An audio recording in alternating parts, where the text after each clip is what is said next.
How's it going, guys? Bart with Two Guys Marine here. Got a Lowrnance Ghost here with a steering issue making a ton of noise. A customer smacked it into a dock when pulling up to it and started making a bunch of issues and won't steer now. So this is what we got going on.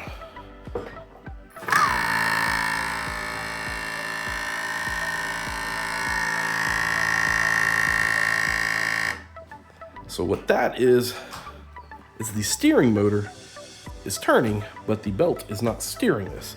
So I'm going to show you guys a few things to check on these. I've already taken screws out to make this a little easier. So first things, remove this lower cover, and right over here is a steering tension screw. Now this isn't going to be the fix on this one, but always check this first because a lot of times these back out and get loose, but that one's good and tight.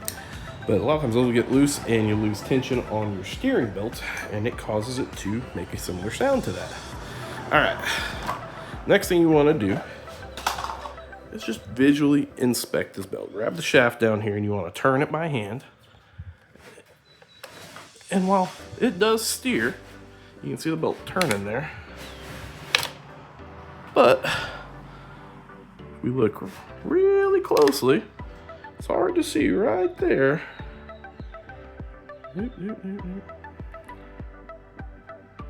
That belt is ripped.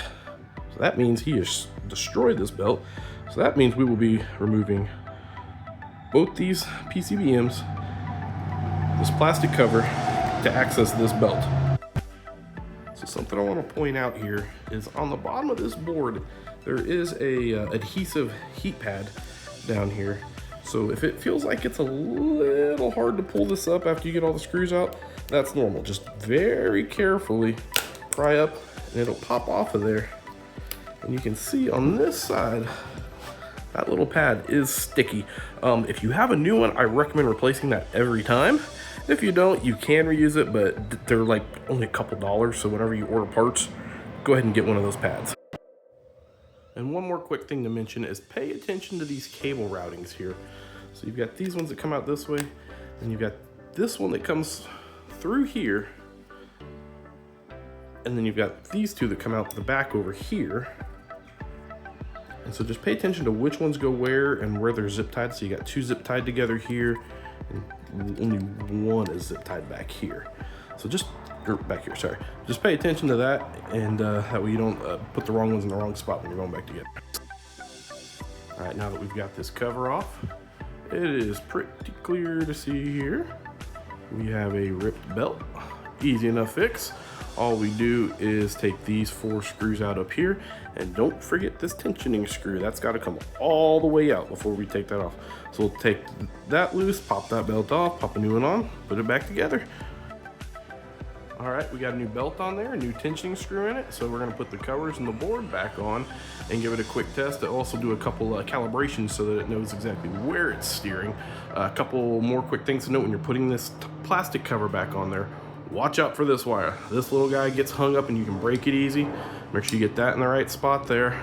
Something I like to do is set those alignment marks so I know everything's lined up when I put the covers on, so we don't have to open everything back up to try and fix a very, very simple misalignment. All right, as you see, we got everything put back together up there. Like I said, we're gonna do a couple calibrations before we do this. First one, this is very, very important. It's this pedal calibration. I'm gonna hold this here for a second for anyone that needs to screenshot that, but pay attention to step 5. Center the shaft in line with the mount by hand. What that means is this nose cone needs to be perfectly straight in line with the shaft on the boat, or in this case on the mount here. If you do not do that, your whole calibration will be wrong. It won't steer right. You'll be back here yelling at me, telling me I don't know what I'm talking about. And I promise you I do line that up by hand.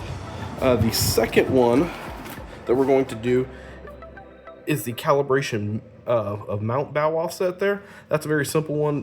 Normally I do this on the boat, always I'm not on the boat.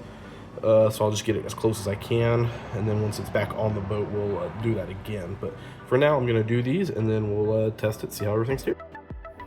All right, now that we've done that, the last thing I do is I put it in test mode. It's got this little block in there so it didn't hit the ground. But that lets it steer back and forth. And you can go up to 180 degrees. Just when you get in this one, you keep pressing the 1 button, and it'll change how far it steers. So as you can see, we have solved our no steering issue. And now that we're done with that, we will button the top back up, get her back to the customer and on the boat, do all of the compass calibrations, anything we need to do on the boat, and we're gonna call this one good. Got any questions? Give me a shout and I'll see if I can help you out. Thank you.